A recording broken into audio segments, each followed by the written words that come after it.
So let's go to our next article. Was Piers Morgan involved in criminal hacking and fraudulent journalism? I didn't even know that was a question, but let's find out.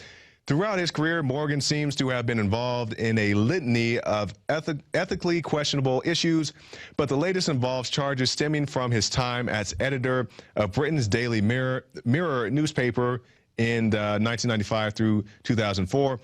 Reuters reported in late December that during this time, the paper may have engaged in phone hacking. This isn't the first time Morgan, who loves to sensationalize and embellish, has been at the center of journalistic ethics controversy. And it talks about he faked some pictures of British soldiers attacking Iraqi prisoners. And he goes on, there are many things listed here. We don't have time for all of them. But there's one thing in particular I would like to point out about this article. Later on in the article, it has some additional highlights, or as it says here, lowlights in Morgan's scandalous career.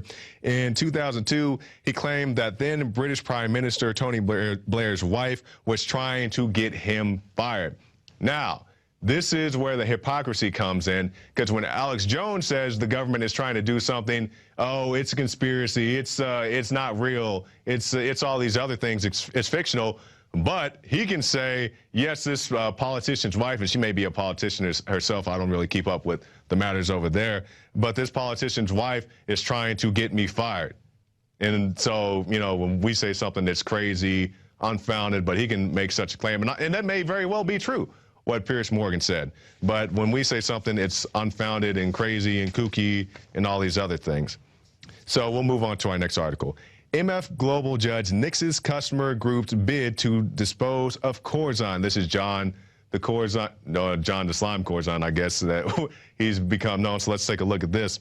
A bankruptcy judge on Tuesday rejected a bid by former MF Global customers to dispose of collapsed brokerage's former chief, John Corzine.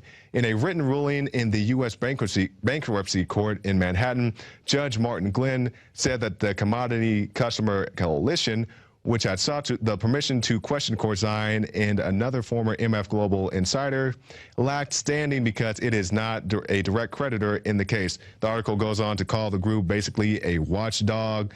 And now I remember reporting on this probably when I first started here, not too long ago.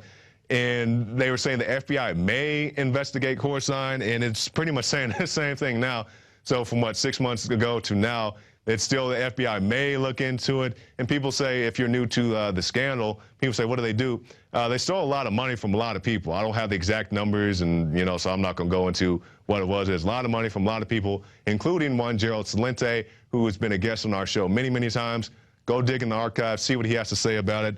Very smart guy, very sharp guy. They stole his money and many other people. So go look at that. Visit Infowars.com and PrisonPlanet.com. When you're on the site, you can also tune in 24 hours a day to my daily radio broadcast. There's also a free iPhone app to listen to the syndicated radio show when and where you want.